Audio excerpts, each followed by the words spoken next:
licks, boy, I bust up. They found a plan to make it rich. Middle finger up, for a hater in this bitch, boy, on my side. Let's get it poppin' like some high fries. I told him fuck the runner, cause I'm trying to catch the top guy. Give it up. This is Coochie Van, no Dooney truck. Say you got the soldier here, and we shoot it up. Niggas always capping nowadays, ain't nothing new. Pillow talking for the hoes, get capped for acting cool. Pistol packing double D's and all these hoes, we in the stew. You move on, bitches popping out just like a zoo. If I had lower self-esteem, I would probably be starving myself right now. But that's exactly what is happening to other women all over this country. So I have something to say to all of you that have something nasty to say about me or other women that are built like me, women that sometimes or all the time look like this, women whose names you know, women whose names you don't, women who've been picked on, women whose husbands put them down, women at Why they started off with her snapping like this? She good? What the fuck? work or girls in school. I have one thing to say to you. Kiss my fat. Damn. Was it fat though? That's the question I want to know. Was it fat though?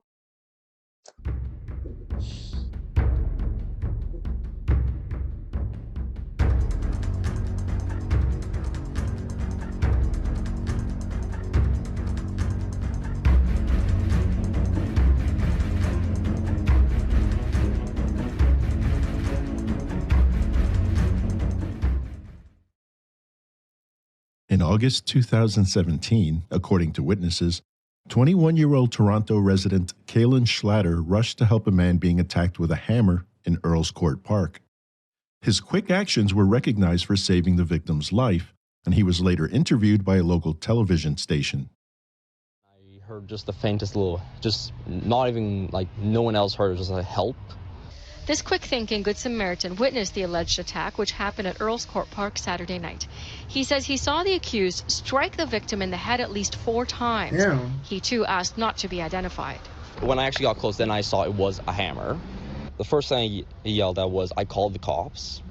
And then I yelled out, oh, what the hell is going on here, right?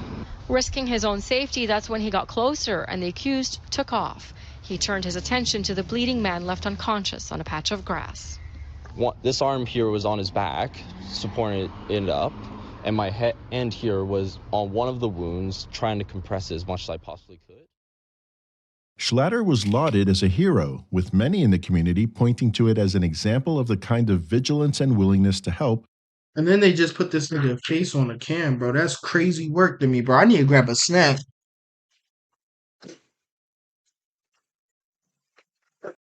Some cookies. I got me some cookies. Some lemon cookies. I got me some cookies. Y'all hear the vocals. Don't play with the kid. That is common among Toronto residents. Hmm. Some residents... Hold up. Let me make sure y'all can hear me because I want to make sure everything good, bro. Cookies. Oh, all right. Y'all can hear me. Further opined that this attitude of community members actively stepping up during emergencies is part of what keeps Toronto's crime rates relatively low compared to larger U.S. cities, for example. But not all crimes have heroes standing by to prevent them, and sometimes heroes fail. In this bustling, growing city lived Tess Richey, a young woman whose life, sadly, got tangled up in the city's not-so-great parts. It is against the backdrop of this ever-growing metropolis that we begin our tragic story.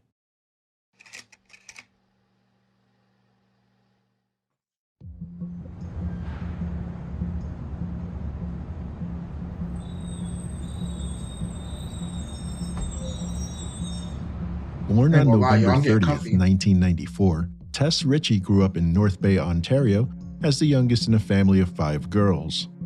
Her early life included school days at E.W. Norman Public School and...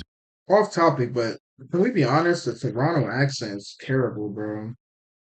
You know, like, waste man like you know, like, you left your moms in the hood?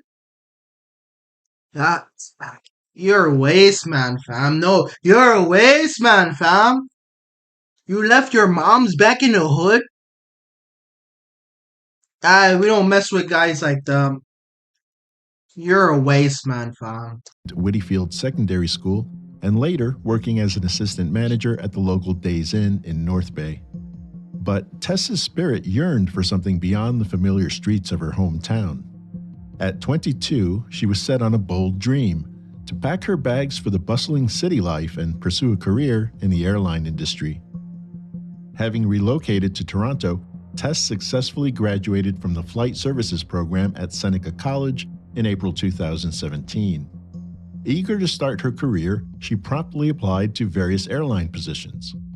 In the meantime, she balanced several part-time roles, primarily at a coffee bar in the downtown area. Despite not receiving job offers from airlines or hotels, Tess remained committed to her passion for travel. She started learning Italian and explored opportunities to work as an au pair in Italy. Tess, being the youngest in her family, was affectionately described by her relatives as spoiled rotten.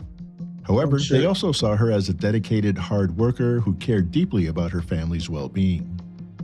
In her leisure time, Tess enjoyed running marathons, was a fan of the Dirty Dancing soundtrack, advocated for a world without animal cruelty, and cherished moments spent with her sisters.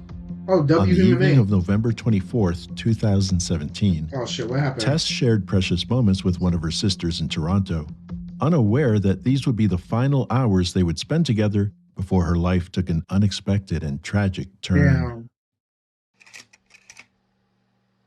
What the fuck happened to Tess?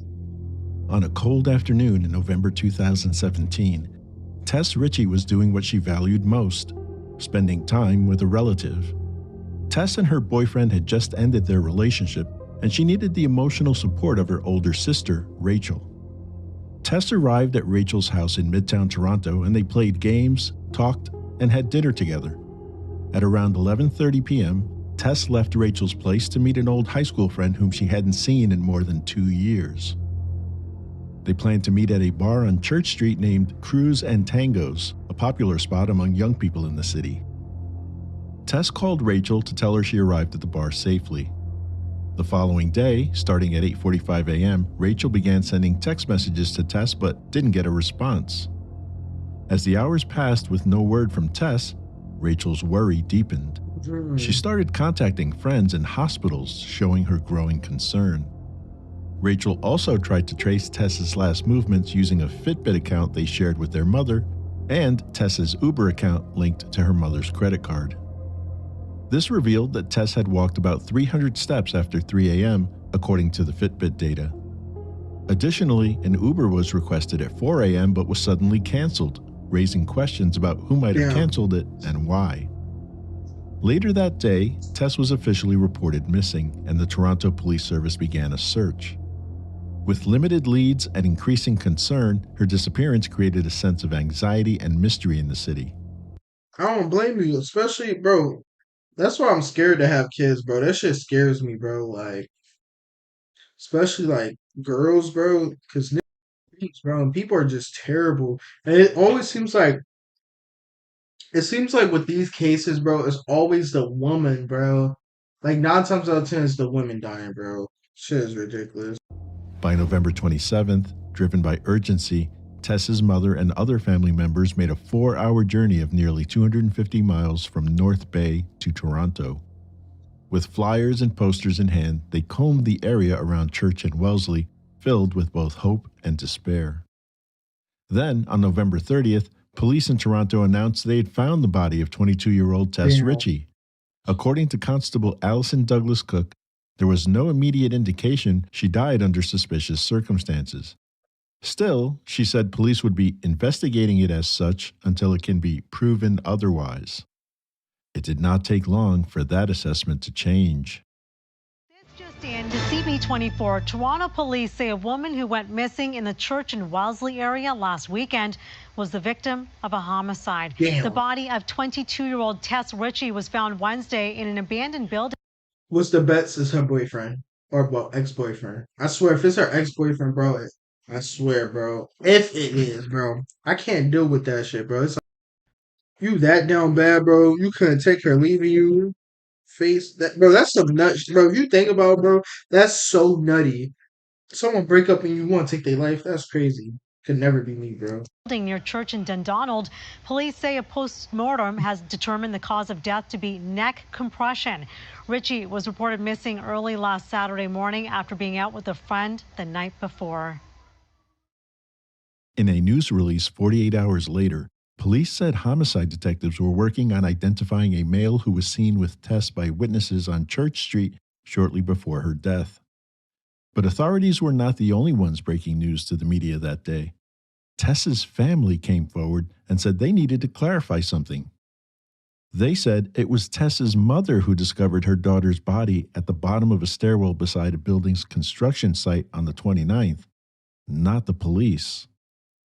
To add insult to injury, Tess was found just 2 doors away from her last known location, despite the purported vast search done by authorities.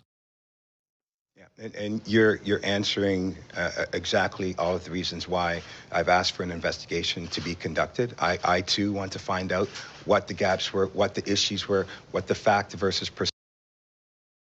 Bro, that's crazy. Investigation into the investigation is insane, bro. Bro. It's like it's just not America police, bro. It's like why is the police corrupt everywhere, bro? That's insane to me. Perception is so that we can figure out collectively what we need to do to get better. That's what this is a mission about. And so it's the opportunity of having an open and candid opportunity to have those conversations.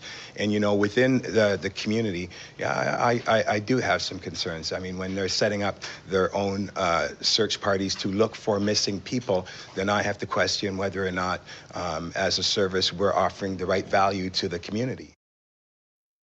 In response to media scrutiny, the Toronto Police Service confirmed the handling of the Tess Richey murder case was referred to its Professional Standards Unit for investigation. Further, Police Chief Mark Saunders requested an internal review of how officers handle missing persons reports in general. As if finding answers and seeking justice for what happened to their beloved daughter wasn't enough, the Richey family had to contend with serious questions about the capability of local officers. In an appeal to the public for assistance, police released security camera images on December 10th of a man they wanted to question in connection with the investigation.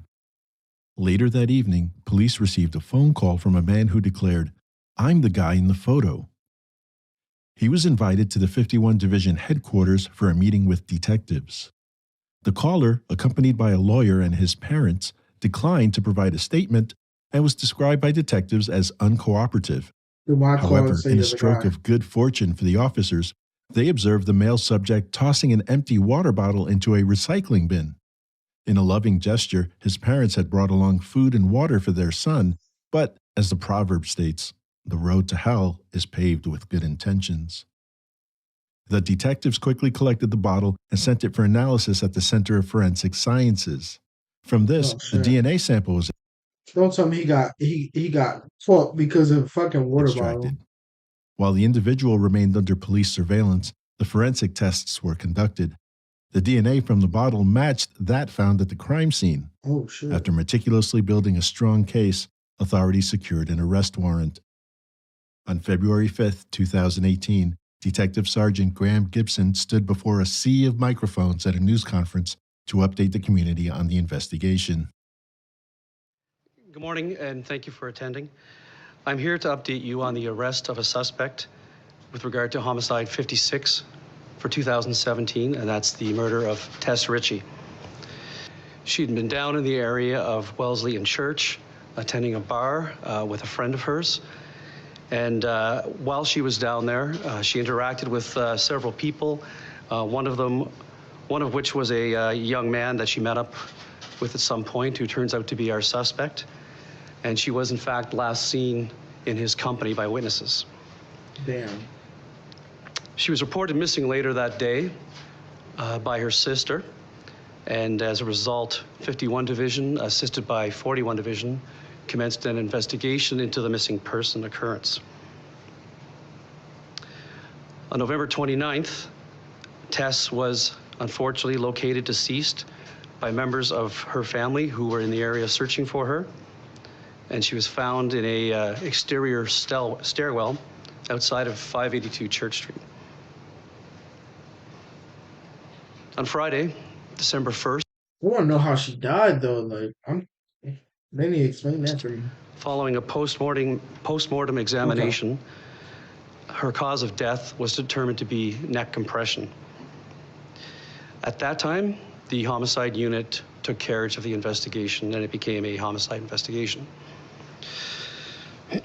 On Sunday, December the 3rd, investigators put out a press release with a description of this unknown male who had been seen with Tess that night in the area of Church and Wellesley between 2 and 5 a.m. The description of that male was a male white who was taller than Tess, approximately 5'7" to 6 feet, somewhere in that range, the slim build and light. I just realized, y'all, my mic was probably muted, so y'all didn't hear shit I said. Long story short, if this burger, her, bro, watch his Colored. died and was drunk. My fault, y'all. Watch that be the case, bro. I'm trying to tell you. Short hair. On Sunday, December 10th, investigators released some surveillance video images of a male that we are looking to identify as part of this investigation.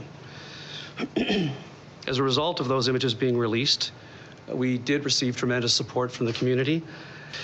So on Sunday, Sunday, February 4th, so yesterday at about 11 p.m., we were able to effect the arrest of the person responsible for Tess's murder. We're alleging that he's responsible. He was arrested for second-degree murder. Because that would have caught him up. He got to make sure you say a legend or alleged. Motherfuckers will try to sue off your words. You got. And his name is Kalen Schlatter, K-A-L-E-N. This is his first name. S-C-H-L-A-T-T-E-R. Oh, shit. He's 21 years old, and he resides in Toronto. He did appear today at College Park Courts, and he's going to be remaining in custody. He was remanded in custody.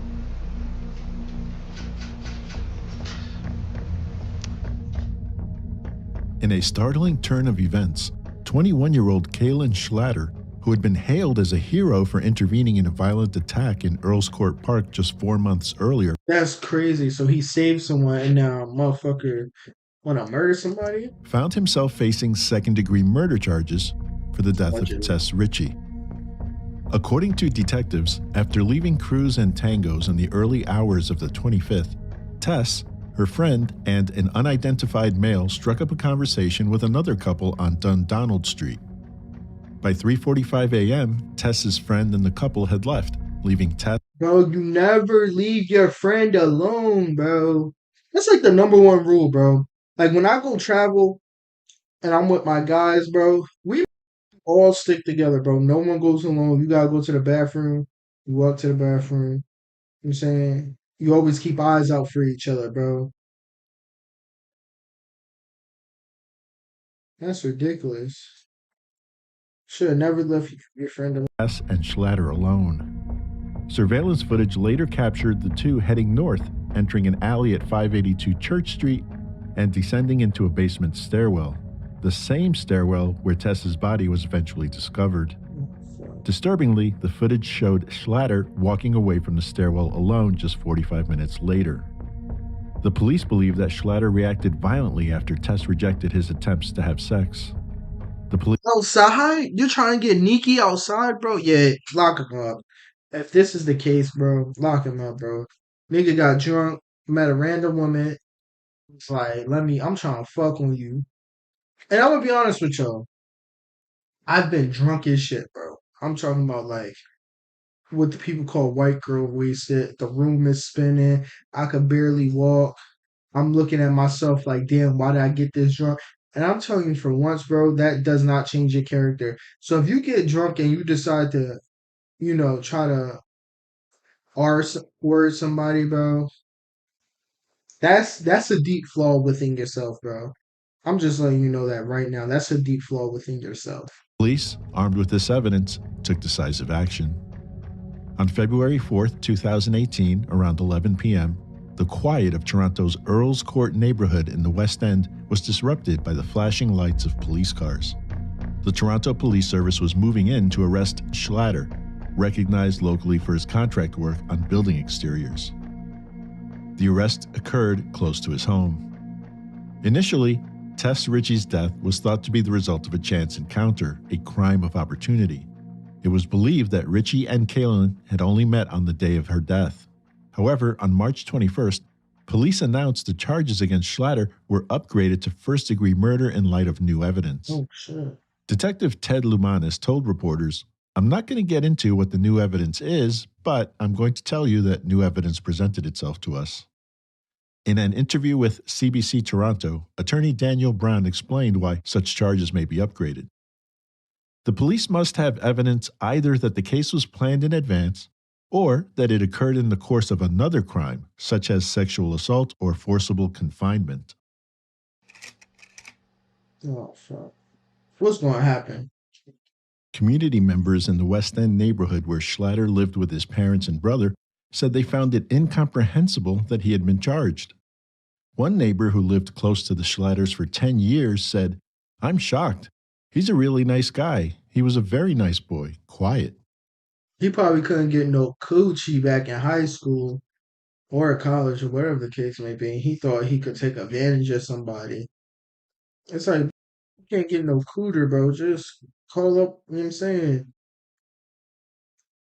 40 ball. You feel me? Drop the $40. You got to. I never did that. I just want to clarify. I never dropped the 40 ball. But I'm saying, if you really that desperate, like I'm talking about desperate, and you like, oh, I need it, I need it. Drop the 40 ball. But if you're not desperate, bro, then it's no need, bro. Just live your life. Do what you gotta do. Then you're gonna find somebody who gonna want to get intertwined with your body. You feel me? They want to get entangled with you. Saw him the other day, and he helped me shovel the snow. An acquaintance of Schlatter who wished to remain anonymous told a news outlet, "He seemed like just a sweet boy, very respectful and very polite."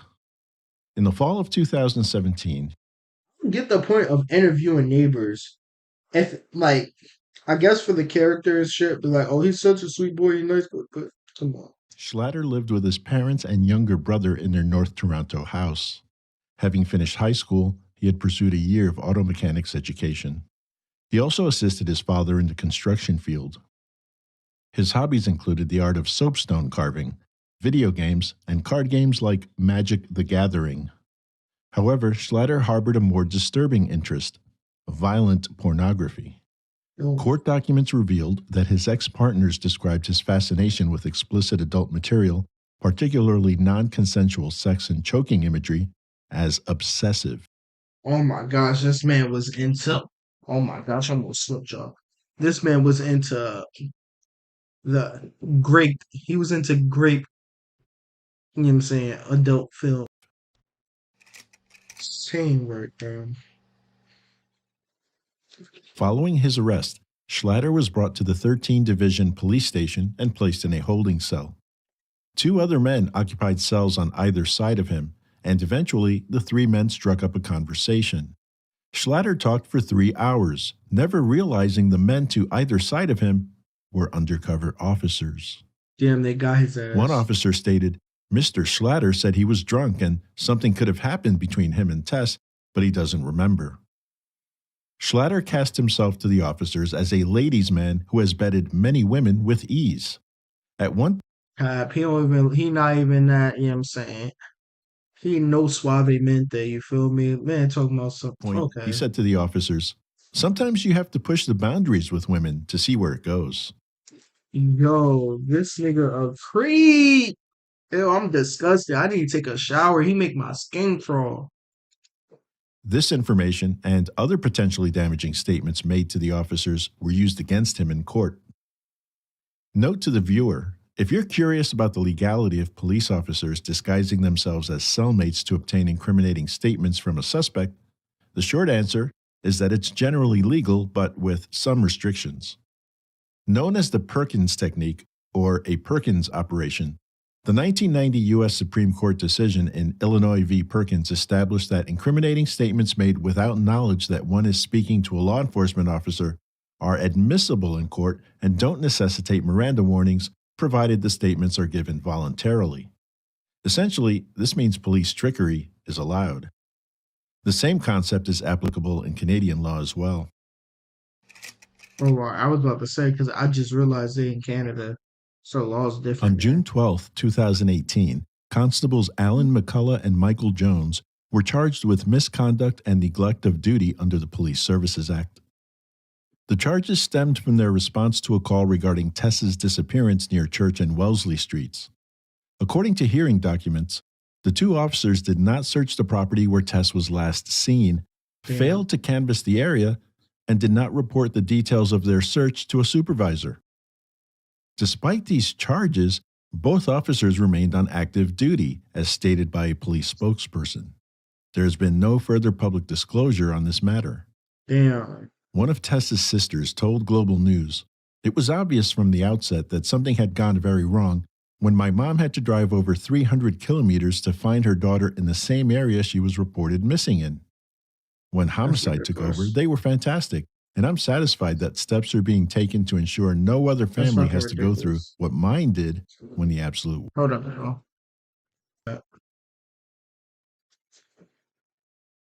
worst happens."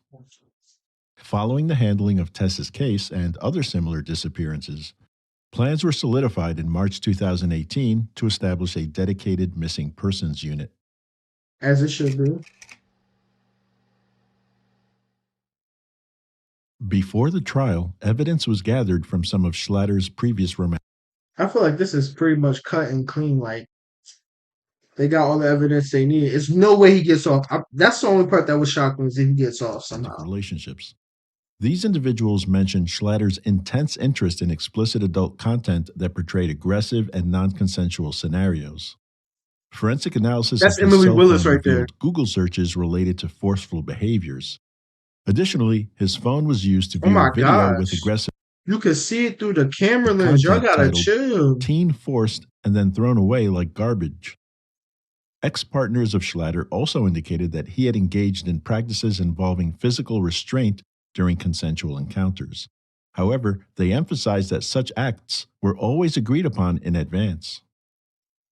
Ultimately, Judge Dambro was asked to rule on the admissibility of this evidence.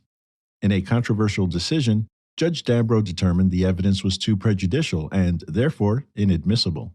However, he would allow the defense to use the evidence if it chose to attack the integrity of the police investigation or argue that the police exhibited tunnel vision in focusing solely on Schlatter as the accused murderer. We now know this evidence was not presented to the jury. During the trial, prosecutors contended Schlatter killed Tess in a fit of rage after she refused to have sex with him, leaving her body at the bottom of an outdoor stairwell. That's insane. Prosecutors added, while no one will ever know why Tess agreed to head down the alley with Schlatter, they believe Schlatter offered to walk her to her Uber and then opportunistically assaulted her in the alley, explaining why she did not show up for her ride. Regarding the evidence against Schlatter, forensic pathologist Dr. Kona Williams informed the jury that Tess was killed by strangulation. She noted the absence of discernible ligature or manual strangulation marks on Tess's neck. According to Dr. Williams, this raised the possibility she was strangled with a soft piece of clothing, such as a scarf or his forearm. The prosecution also introduced surveillance footage, which depicted Schlatter leaving the alleyway alone at approximately 4:45 a.m. Additionally, forensic evidence presented included the presence of Schlatter's semen on Tess's trousers and his saliva on her bra. In response, defense lawyers alleged Schlatter had no motive to kill Tess Richey, a woman he had met just hours before her death. They said Schlatter is a bisexual male who lied to undercover officers to hide his sexual identity. Attorney Lydia Riva argued that Schlatter and Tess had a consensual sexual encounter in the alleyway, but then Kaylin left her there and someone else must have killed her after. She introduced someone as a possible suspect, but he was excluded by DNA. On March 23, 2020, following 3 days of jury deliberation, Nigga said, all I did was hit and dip. He did not. Kaylin Schlatter was convicted of first-degree murder in As Tess he should Richey's have. death. This conviction came with an automatic life sentence and no possibility of parole for 25 years. In the months following the conviction, the Richey family initiated a lawsuit for $20 million against Schlatter the Toronto Police, and Cruise and Tangos. The lawsuit seeks to hold these parties responsible for their roles in Damn, even the bar about to get it. I don't understand how the bar's fault though. Like, the circumstances leading to Tess's death and aims to implement measures to avoid similar tragedies in the future. As of now, there is no available information on the outcome of this lawsuit. In the wake of this tragedy, Tess's story has sparked important conversations and positive changes, ensuring her legacy continues to inspire and drive improvements in community care. yeah, teach your fucking sons to fucking behave themselves and not to assault women. Simple as that. Like, they think, especially some of these people, bro, they think they could just touch a woman, bro. Because you gotta think about it. Someone or their friends, bro. Someone had to tell him or put in the mindset that you gotta push the boundaries. Someone had to tell him that shit, bro. So it's like it's either the people he hang around or And vigilance. rest in peace.